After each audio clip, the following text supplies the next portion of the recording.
We had fallen into a very unhealthy pattern where I completely made myself obsolete and invisible. I just feel so repressed and just voiceless myself. And literally within a month, she helped me realize that writing is what I really wanted to do, but I had been lacking the confidence to admit that to myself. Out of this desperation and low confidence came change, and that change, as painful as it was, led to something so positive, something that makes me so happy now. Knowing that suffering is temporary, being curious gives you the courage to stay in the present and being curious about what's next. Luba Kassova is a strategist and researcher, journalist, and founder of ACAS Audience Strategy Consultancy. She was hailed as one of 20 trailblazing women in journalism in 2025. The insights from her Missing Perspectives of Women in News Report series have been covered in major publications in over 80 countries, including The Guardian, Forbes, The Washington Post, and El País. Her weekly newsletter on Substack was highlighted among the 40 essential Substack newsletters to read in 2025. We found that news ultimately is a really man's world still in 21st century. It is produced by more men, it is told by more men, it is consumed by more men, many more men than women. We're so used to this being the status quo that we don't notice it. The voices that are heard or not heard are those that make up the status quo or don't. You can only matter in society if you're visible, if your voice is heard. Women are being excoded from AI. There are no guardrails. The race for innovation has taken over the morality, the ethical conundrum of should there be, is innovation good for humanity at all costs? Welcome, Luba. I'm so excited to have you on this show. Oh, thank you so much for having me. What a great introduction. Thank you. So I'm really looking forward to our conversation today. And Luba, what I find really interesting is your work really blends rigorous data analysis with journalistic storytelling. And you've said that your mission is to give voice to the voiceless. So I would love to start where all of that began. And you describe your midlife shift from audience strategist to writer as not wasting a midlife crisis, which I love. And I'm really curious to hear a bit more what that transition looked like for you, both emotionally, but also professionally. Yes, that was a really pivotal moment for me. And it happened it started 6 years ago or thereabouts. I just felt incredibly lost in the needs of my children. I have 2 boys, and the needs of my partner and his vision of our business, our consultancy. I really felt I had, for reasons that we can't blame either me or anyone or my husband and partner whom I work with, we had fallen into a very unhealthy pattern where I completely made myself obsolete and invisible, and my confidence had completely collapsed to a point where I remember one day he was under a lot of pressure, and I took over doing some coding of qualitative research, which is a very junior job that I hadn't done for decades, just to help him out. And I thought to myself, this is ridiculous. I can't go on like this. I just feel so repressed and just voiceless myself. And so that's how I hit, in a way, the crisis, the lowest crisis point. And from there on, I really, I had a conversation with Richard, my partner and co-founder, and I started looking for, okay, what it is that I need to change, because change was absolutely necessary for me. Initially, I went and I started doing an executive master's degree at London School of Economics. I realized that's not it. And then I started working with a business coach, and literally within a month, She helped me, Amy Nielsen is her name. She helped me realize that writing is what I really wanted to do, but I had been lacking the confidence to admit that to myself. And I had really suffered imposter syndrome, which is very common, especially amongst women, thinking, well, who am I to write and why would anyone want to hear my perspective? Anyway, I went on a journey which took some time, and I started writing straight away. And I was very lucky because the clients I was working with, to go to your point around professional transition, a lot of the clients we had been working with had been repeat clients. So I was able to go to them and say, do you know what, I'm actually thinking of repivoting away from presentation analysis writing to actually narrative writing. And I was given the opportunity to apply for various projects, one of which specifically for the Gates Foundation, writing reports about the missing perspectives of women in news. And that's how it all started. Wow. Amazing. Well, thanks so much for sharing so openly, because I think that's something that many women can relate to. And I wonder, for others who are listening and who might be in a similar situation, can you perhaps describe, how did you notice that it was a moment where you really had to pivot or to do something differently? What are perhaps some of the early warning signals, that women can notice? And then how did you find, kind of the way out of that crisis? You mentioned, for example, finding a business coach. Was that something that was very clear to you? Or how do you, in such a difficult situation, how do you find the tools to kind of pull yourself out of such a crisis? Gosh, such good questions. So to tackle your first part, the early warning signs for me were losing my energy, my positivity, my drive. And I'm a very driven person. I've given it my all, anything I do. And that energy was missing. I was more often than not, I was listless. I became more cynical, which again is very unusual for me. I'm not a cynical person by nature. And I became more pessimistic. I also realized that after a successful career in media, my confidence had collapsed. And I think that was because I realized later on, it was because of the dissonance between who I really am and who I was acting to be. There was such a gap between the two, which was leading to me shrinking and finding that incongruous very hard to deal with. And in terms of the tools, the second part of your question, I fully appreciate, and I want to make that very clear, that I'm a very privileged woman, and the tools available to me are mostly unavailable to most women, because I've done counseling in my life, through which I've been able to identify problems, including my midlife crisis, which I now in hindsight call a midlife growth spurt. Because out of this desperation and low confidence came change. And that change, as painful as it was, led to something so positive, something that makes me so happy now. So I had a coach. I have an incredibly supportive partner who we can be adults together and really speak openly about our trials, tribulations, our relationship. And in fact, it was him that suggested, because I felt so stuck in a cycle where you experience this thing called psychic entropy, where you're going over a problem again and again and you can't find the solution.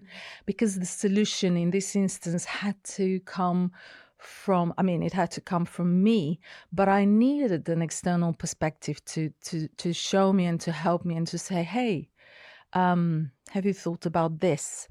And working with my business coach was the breakthrough moment. But I'm privileged in having the means to have done it, And having had the idea, which came from my partner, and then my sister, who herself is a coach, was able to give me the contacts of very talented people, one of whom I decided to work with.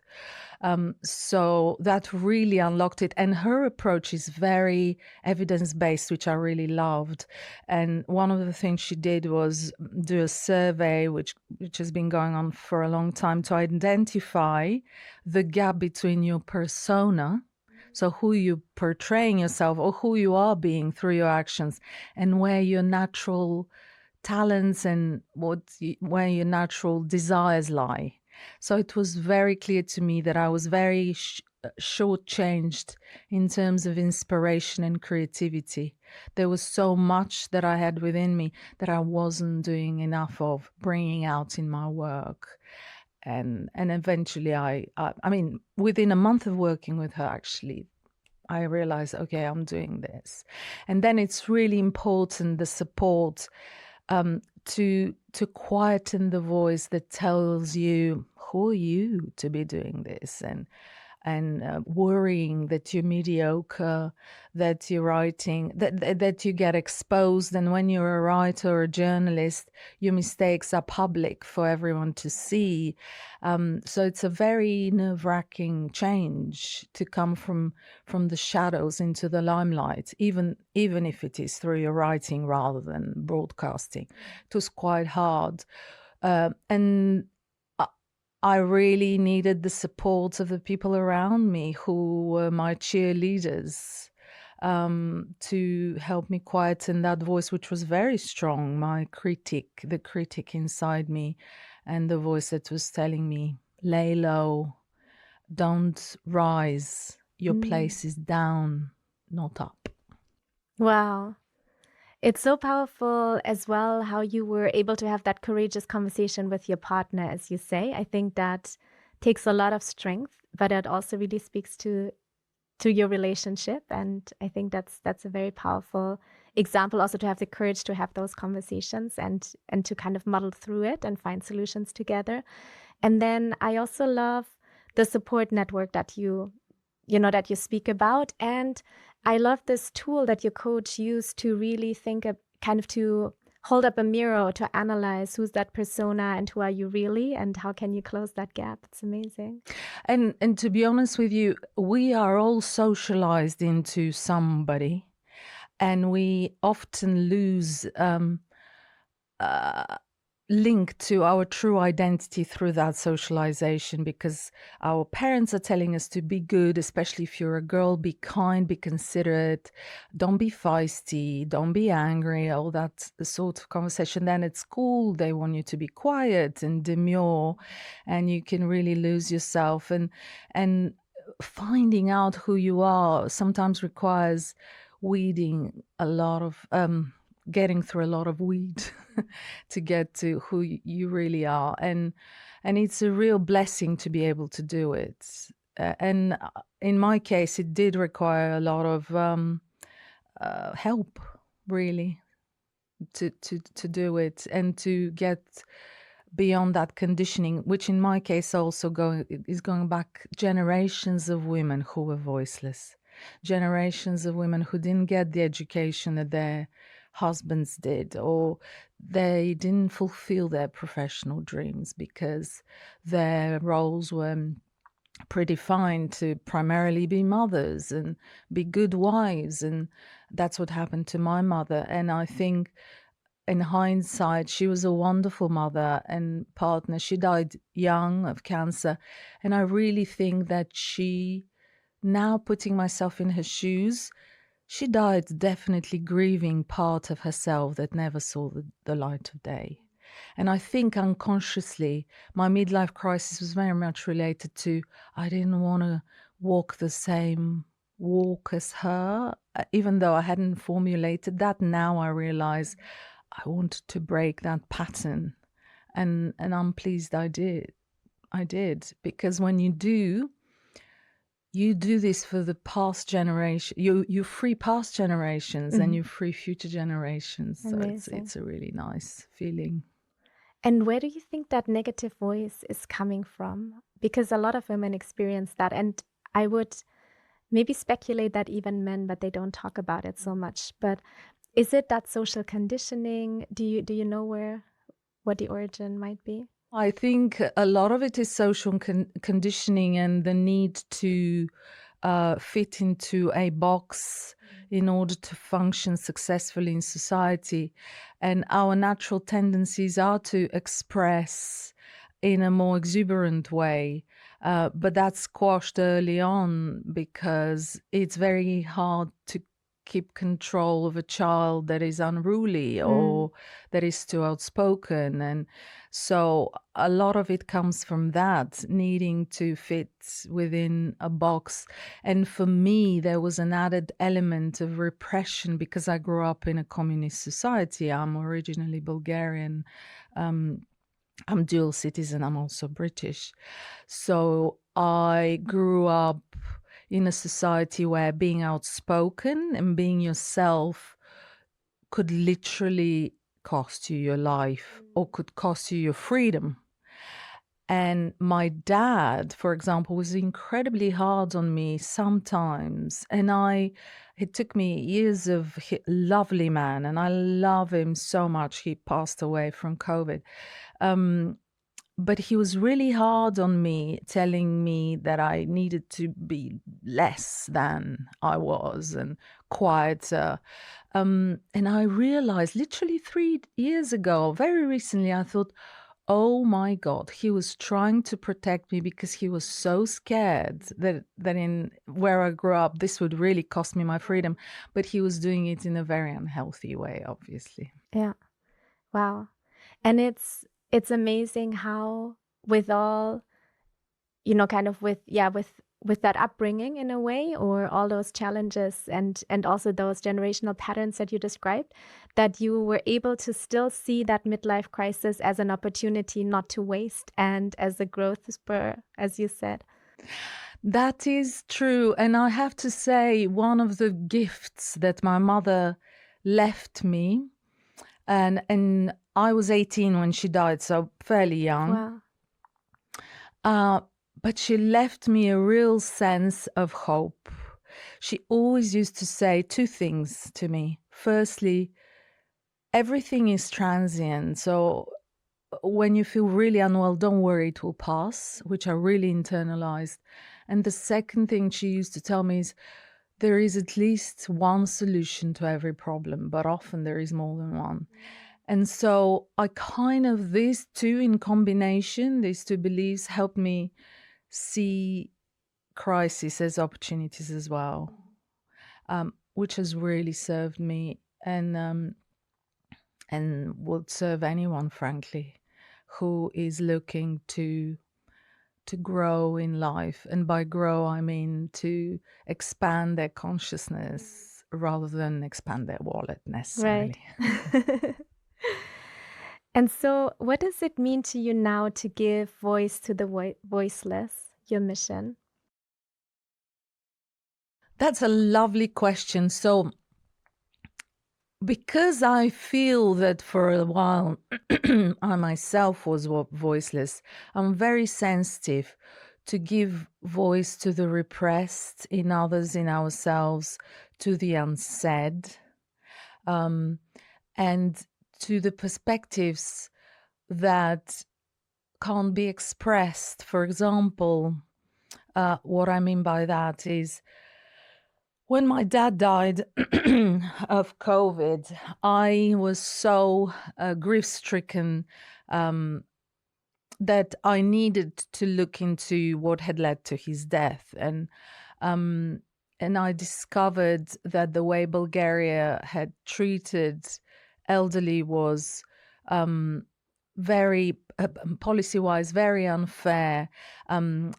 Vaccines were given to economically viable population first, and elderly people were marginalized on the basis of lacking economic value. And so that was my opportunity to express the perspectives of a part of a population who couldn't do it themselves. And so I wrote an article in The Guardian that led to debate between the outgoing and the incoming health ministers in Bulgaria. And because it was published in The Guardian, it had quite a bit of noise I created through that. So it's those perspectives that are different to that would otherwise see no light of day. I also co-wrote with amazing Ukrainian journalists an article, again for The Guardian, on the elderly women in Ukraine who at the start of the war had been left behind by their children. They were lonely. Often they didn't have anyone, and they were literally neglected by the system. They were under the radar. And again, it felt like they wouldn't be able to speak for themselves. So Angelina Karyakina, the Ukrainian journalist, and myself, we took it upon ourselves to just write their story. So it is these perspectives that I love to highlight. And I also feel that I'm now so sensitive to being congruent with who I am. And I see value in expressing my own vulnerabilities and deep fears, because I know that will really help some people feel less lonely, less isolated, less inadequate, because they will recognize themselves in me. That's what I really love about everything you do and your writing, because it's so authentic. And I think it creates that human connection of, people really being able to identify with your own vulnerability. And I think that is what gives people a lot of hope. And I know giving people hope is also something that's very important to you. Yes, so true. And I love that about your introduction, that you highlighted that as something that really is important to me. So, in the missing perspectives of women in the news, you uncover how women's voices are really systematically underrepresented. What's perhaps the most surprising or even confronting finding that you came across when you did this work? So if you allow me, I will give you one from each of the 4 reports. So there are a series of 4 reports. The first one, which was published, was The Missing Perspectives of Women in COVID News in 2020. And that report, what shocked me the most, and they're very rich in insights, is how in times of crisis, the war frame is being pushed out in society. So politicians often compared COVID to war. And what happens when there is wartime? Women are pushed out into the periphery of social life. And it was unbelievable how quickly women were pushed out from the committees, the country committees that were dealing with COVID. For example, 100% of the members of the committee and the task force dealing with COVID in the UK were men. 92% in the States were men. Wow. 92 in Nigeria, 86 in Kenya. I mean, it was extraordinary. Unbelievable. Then within the scientific community, women were pushed out from as spokespeople in science, to a point where European female scientists wrote about it, saying it is obvious to us now how little our voices matter. And then in news, the same thing was happening. First of all, news is incredibly, and I'll come on to that with my second report, news is very, very male dominated. And so the stories, the perspectives that were highlighted were so dominated by male lens. Not just through the editors and journalists who were covering the stories, but also the contributors that they were asking, the sources that they were interviewing. It was just a real man's world when you thought of COVID. And if you'd like me later on, I can go into what that meant for society. Yeah. The second report is the Missing Perspectives of Women in News, which is where I look at the whole news value chain of how news, the journey of a story. And I looked at how well represented women are and portrayed in each part of that journey, from news leadership to newsrooms to news gathering, news coverage, audiences, impact, the whole chain. And what was most striking for this report, which, by the way, was commissioned by the Gates Foundation to understand the progress that has been made 25 years on from signing United Nations Beijing Convention of declaring that women's rights were human rights. And so the Gates Foundation wanted to see what the progress had been made in news. And when I sat down to write the report, my assumption was that there'll be a lot of progress to report. Yeah. And what I uncovered through an enormous amount of evidence and a massive team, by the way, even though I wrote all these 4 reports, there was a massive team working with me. We found that news ultimately is a really man's world still in 21st century. It is produced by more men. It is told by more men. It is consumed by more men, many more men than women. So really, I found that, and the news media that covered it, very surprising that there was very little progress, and there had been progress made up until the 90s, or maybe the beginning, in some cases, beginning of this century, and then it flatlined around between 20 and 30%. It just became static, and it stopped. Progress was arrested, essentially. Then the third report is called From Outrage to Opportunity. And what we did there, we looked at understanding particular areas of journalism, of the high-profile ones like politics, economics, and health at the time, was very high-profile because of COVID. And we also overlaid race onto gender to understand how women of color are represented in news. And what I was absolutely flabbergasted by was my own bias. Coming to this third report, I thought, I know so much. I've spent now a couple of years researching this with the team. We've left no stone unturned. The reports won so many awards, etc. And I didn't realize until I started researching women's representation by also looking at their race, how much harder women of color have it in news and in society. And I was really saddened by the fact that someone like me, who is so dedicated to equality and injustice, was so blindsided. Racially blind is the right phrase to use. And I really worried about what does that mean for society. Literally, women of color are invisible. They're invisible in news.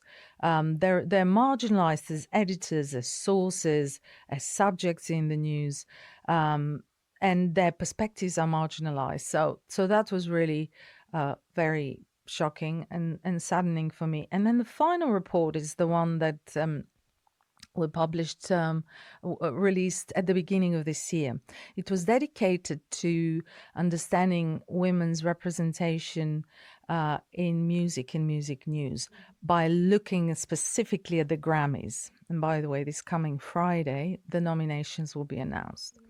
And the shocking finding there was that in the last few years, the narrative that the Recording Academy has been pushing out and had been picked up by news media is one of women's dominance in the Grammys.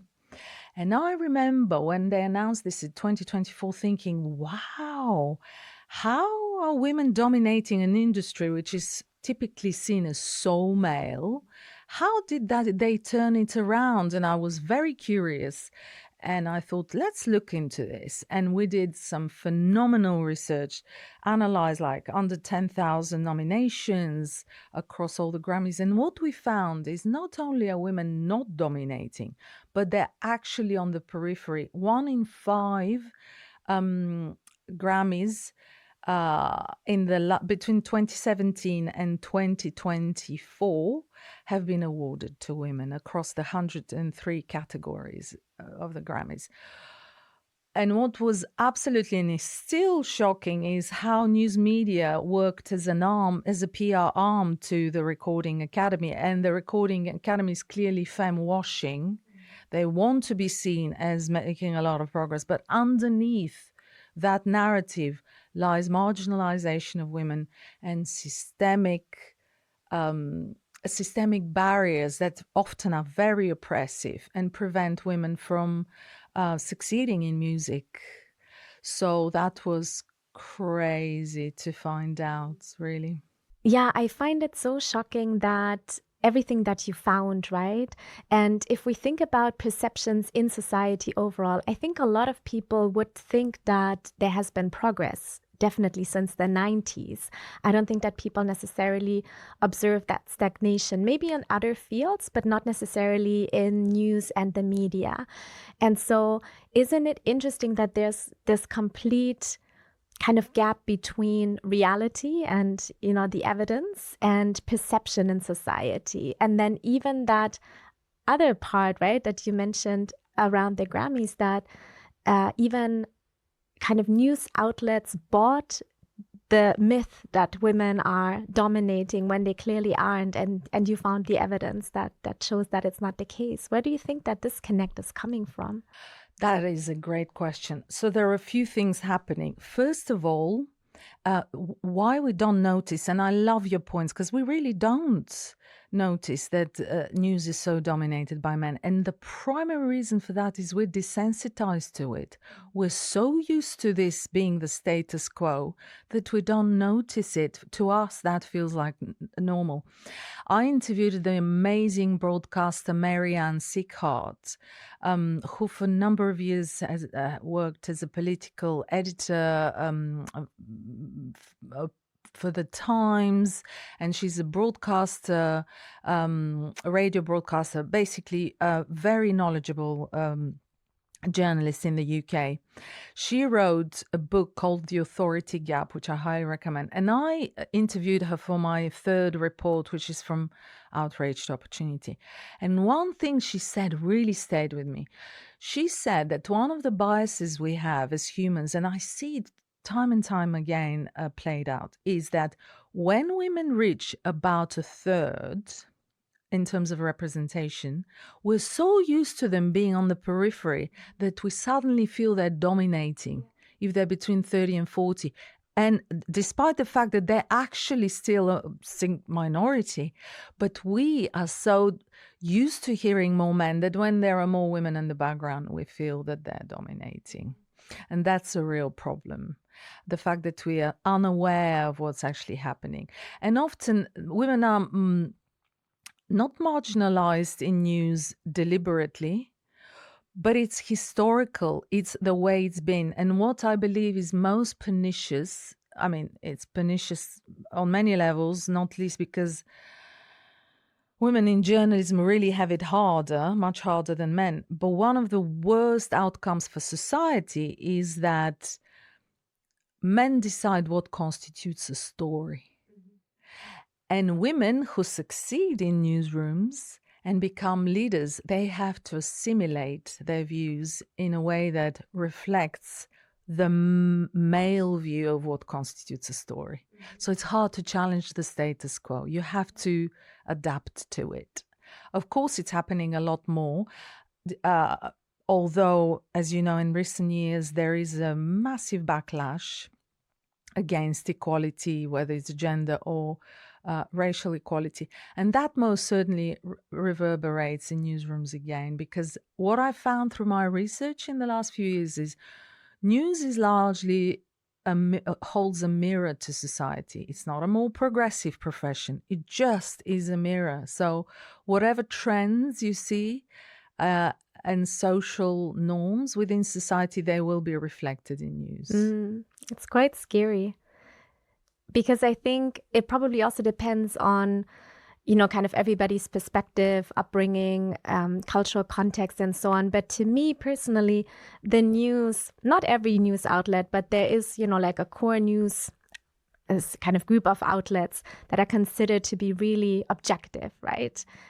Independent, right? There's like this freedom of journalism, and we have to protect freedom of, of media and so on. And so there's like the sense of, being neutral and objective. And it's quite scary, right? What you just described, that it's in reality like a mirror of society. Absolutely. And the news outlets that you talking about, they really are trying to do their best to be objective and impartial. But that can only happen in the sum total of perspectives that they reflect. And if there is bias where certain perspectives are missing, for example, those of women of color or people of color or women or disabled people or LGBTQ, whatever it is, then you can never build that mosaic that is society with its problems.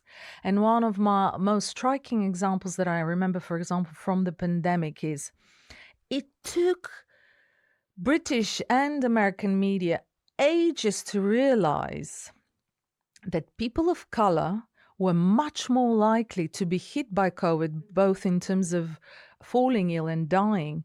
Why?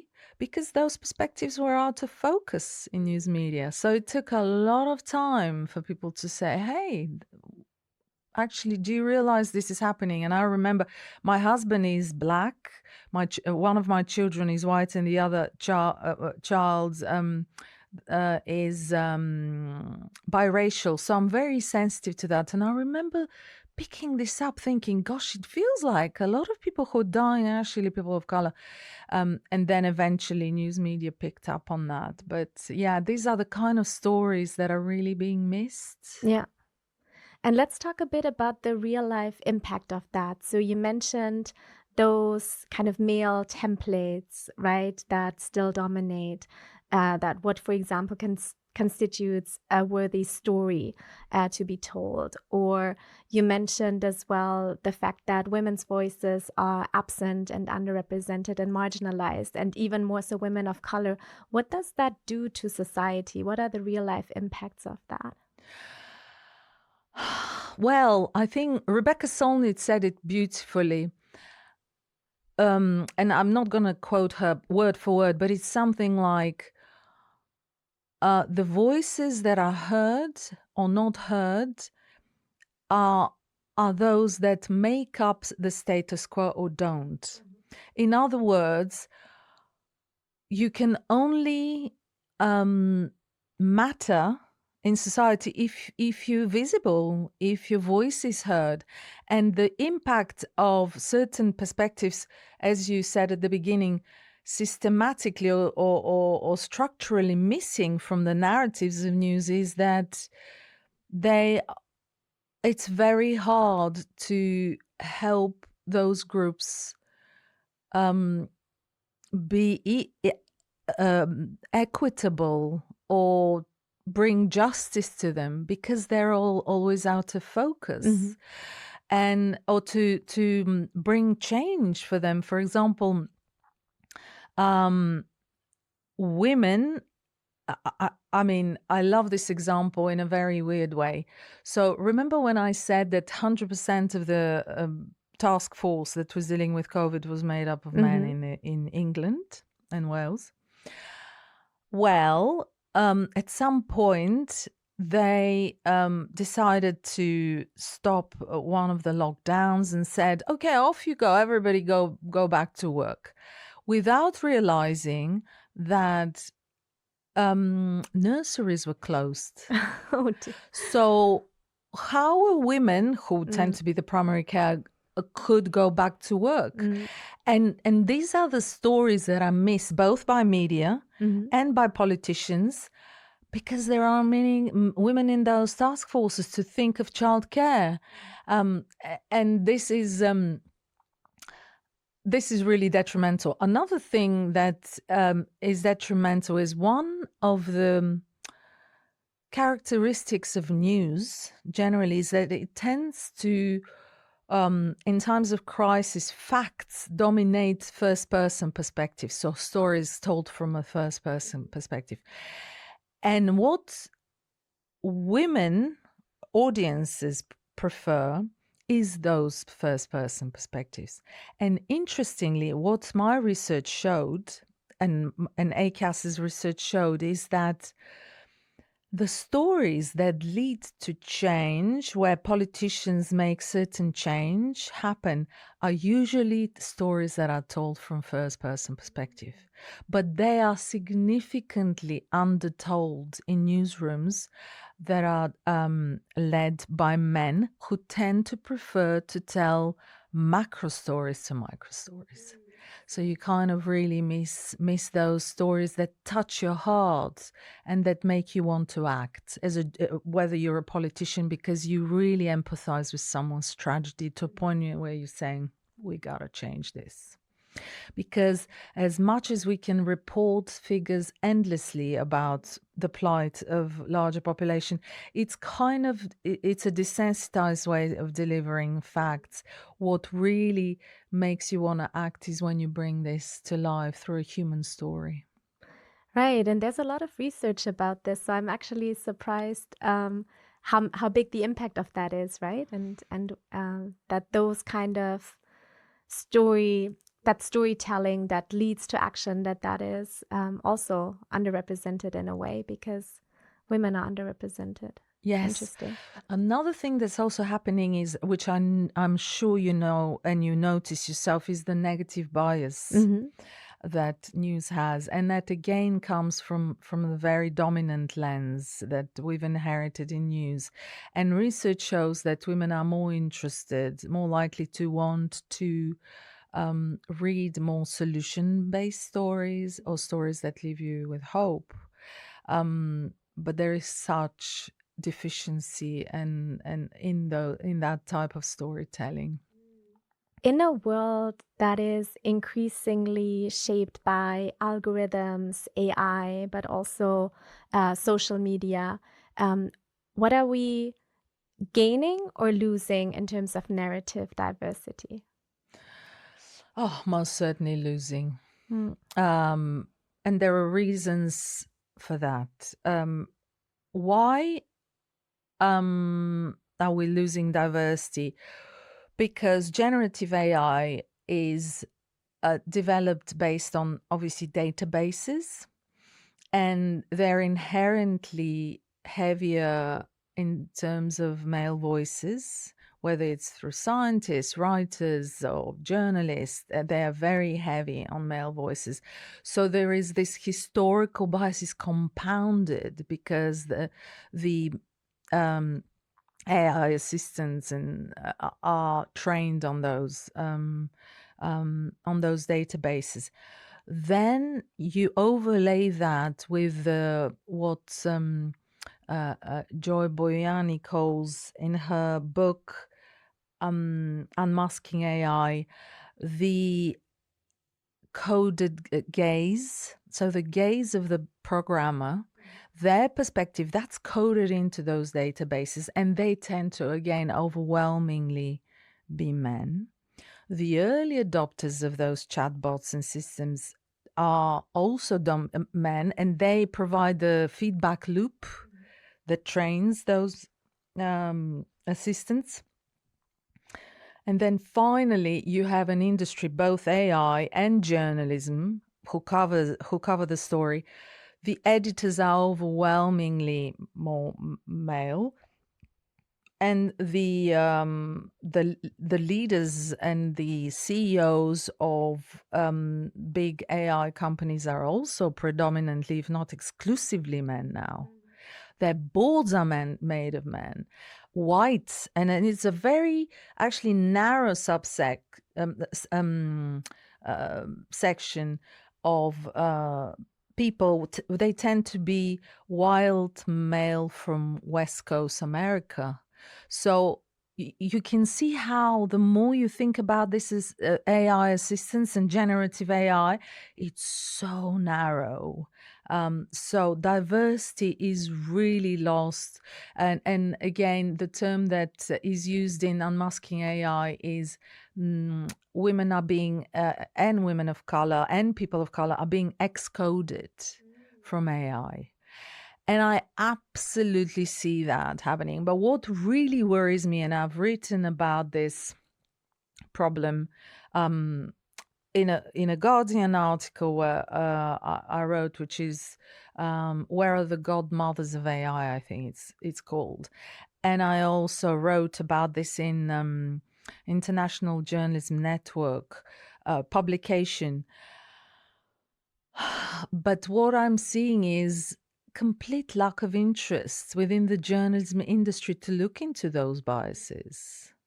There is now, because there is such race, and we operate generally in humanity at the moment from a place of fear. Oh, we must catch up. We can't miss the boats. There is so much fear involved that there is very little challenging of, hey, we don't know actually how this, even the CEOs of those companies don't know how they're trained, those AI chatbots. But what data is going in? What are the blind spots? That's not known. But what is absolutely certainly known is that the diversity is really impaired. And I worry a lot about that. It's it's interesting in a negative way, right? Because there's so much focus on AI, and there is such a big opportunity, but it's kind of by being ignorant to the fact that this is going on and that there are these challenges and not tackling them, we're also missing out on so much of the opportunity side of it. And what's on my mind is, I watch a lot of, again, other podcasts that focus on AI, etc. They don't focus on this diversity gap. But what I hear there, for example, is experts saying that we're only a few years away from AI being significantly more intelligent than the smartest human being. And what does that look like when the most intelligent being, that's not a human being anymore, has such a strong bias, right? That has only been trained on data sets that are so predominantly male biased, but also not only, as you say, it's not even a diverse group of male perspectives. It's a very homogeneous and very small and narrow perspective that's kind of dominating those data sets. I mean, I don't know. What I'm trying to understand is, if you train your own AI chatbot with your own data, to what extent it will become, how quickly can it become malleable to the way you think as a woman? And that's not very clear to me. But what's clear to me at the moment is that there are no guardrails. The way, and I wrote about this in Substack, a essay recently, about the rise of global fawning. Mm-hmm. Essentially, those AI chatbots are trained to be sycophantic, to suck up to you, to tell you how great you are. It's feeding the ego, but it's not really feeding the mind or the heart.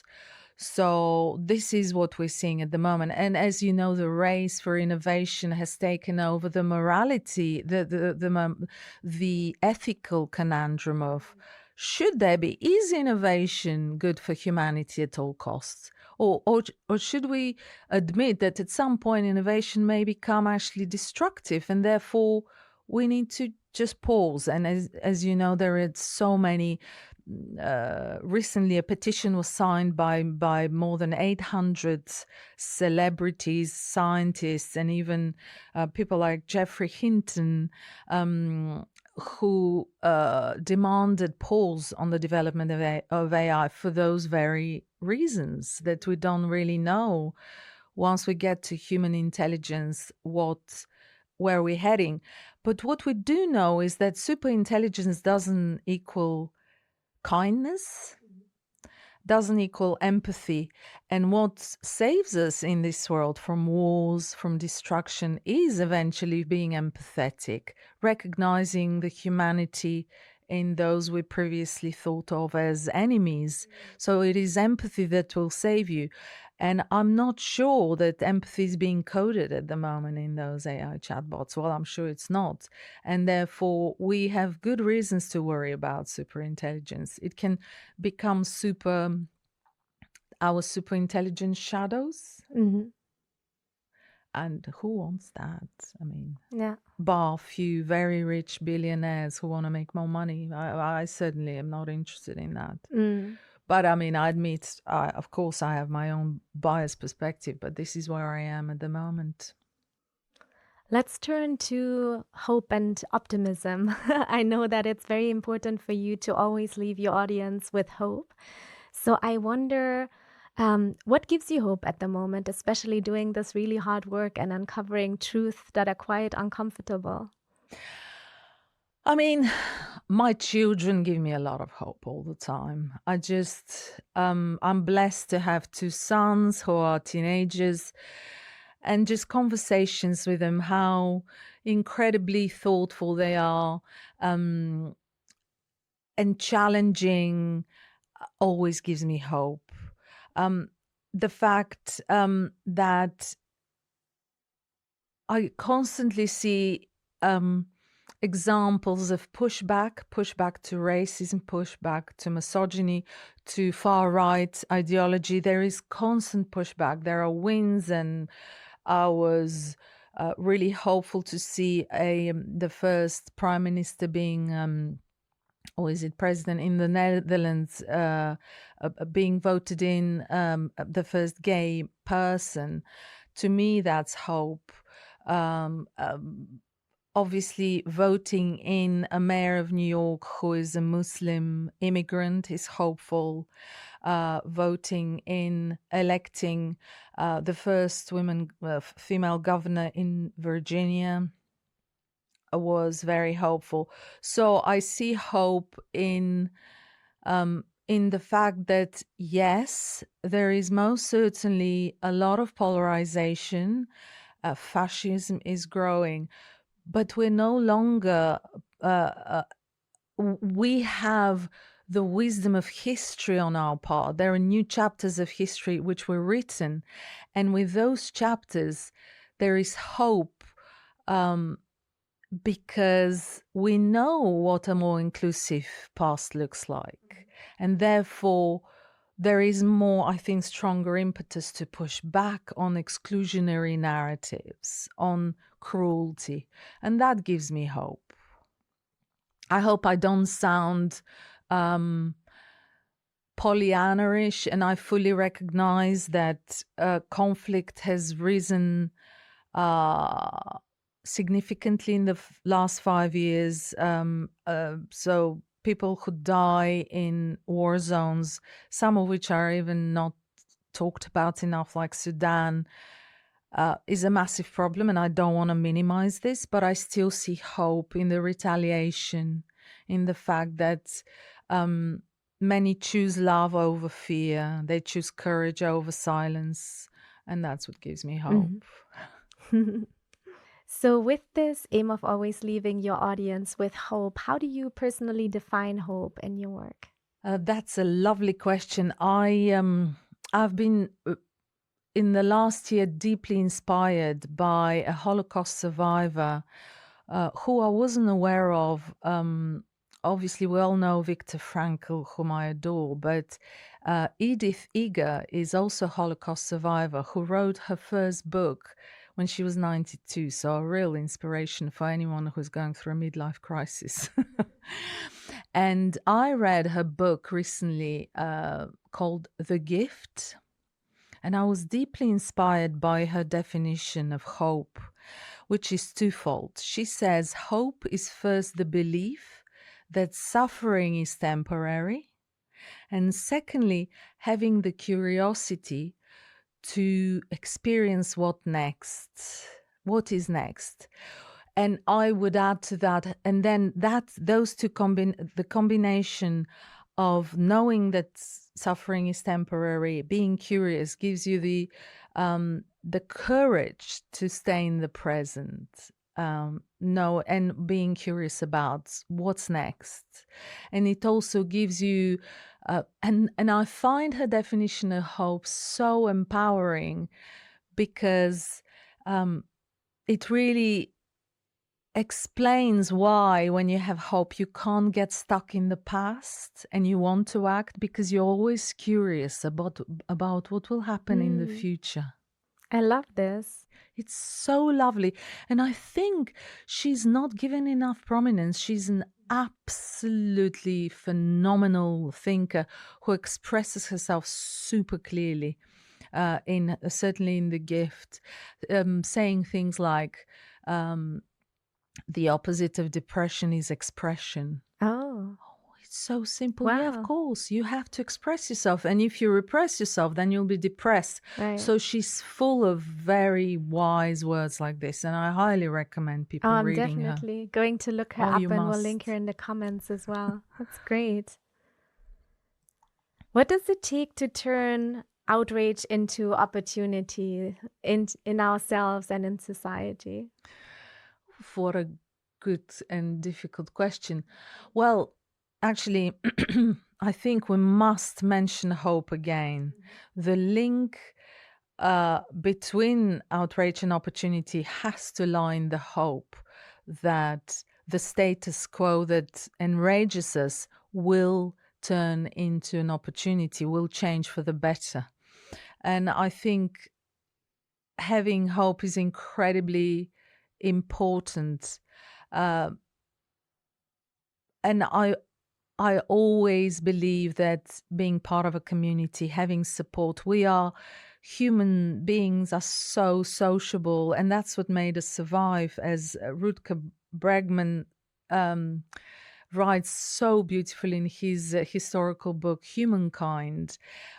His premise is, first of all, we're not selfish by nature, and we didn't survive because we're intelligent either. We survived because we're social beings, and we just helped each other survive as a group and move forward. We're neither the strongest amongst animals, but we're the most socially intelligent, and I love that. And I think this being part of a community, being able to share, being able to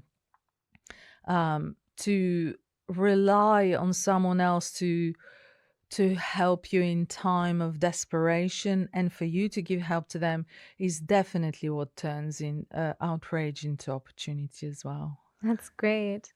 And we want to make sure that we leave our listeners with tools and resources that give hope. Also, anybody who has been listening and feels outraged by hearing about all of the findings of your reports and want to do something about it, right? Where can they access the resources that you make available? Can you share a bit more about where people can follow your work, where they can subscribe? Of course. So in the last 4 months, I set up my own Substack weekly newsletter, which is called Luba Scope, and it's a social commentary with heart and facts. And there I publish essays every week, and they could be focusing on public affairs, something very contemporaneous, or on human condition, on specific events. And I try to always bring myself in through my heart, open my heart, but I also write with evidence. I seek to validate my thoughts and ideas through research to make sure that I correct my own conditioning, if you will, and not present something as truth if it's only valid for me. So I would absolutely love if the listeners choose to follow me on Substack. And I also have a website, which is lubakassova.com, where you can see all the work that I've written that's been published in one place. So that's potentially somewhere they can go as well. So those are really wonderful resources. Thank you so much for sharing those. And we'll make sure to link them in the episode description. So everybody, please subscribe and follow this amazing work. We hope that this episode is leaving you with a lot of hope and optimism and concrete tools of how you can take action. And something that I'm personally also taking away, Luba, is this idea of never wasting a good midlife crisis. So I'm sure I'll eventually get there as well. And maybe not. Maybe you are living your authentic self already. Maybe. Is there something, I'm just thinking, at the beginning you talked about the tools that helped you. Would you say if somebody is in a midlife crisis and perhaps they're unable to afford a coach, what could they do? I think there are also so many free resources or community resources available. What would you recommend? Oh, that's such a good question.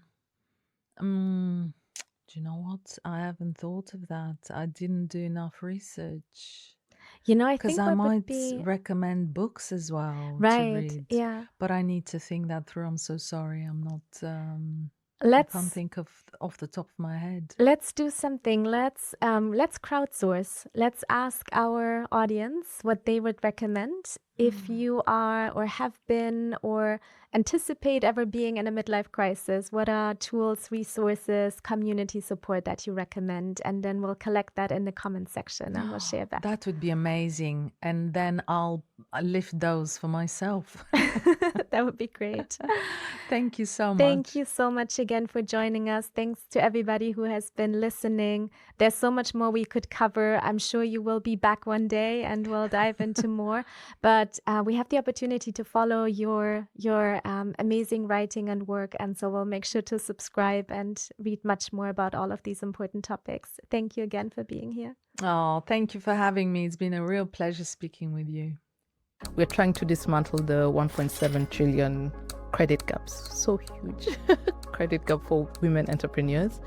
And we do this by developing our own credit score. It's called Athena Score. And we help financial institutions use Athena Score to see women in a different light, to see all the invisible data that they have been ignoring as viable data in order to lend. He says there's nothing like failure. Failure is just the first attempt in learning.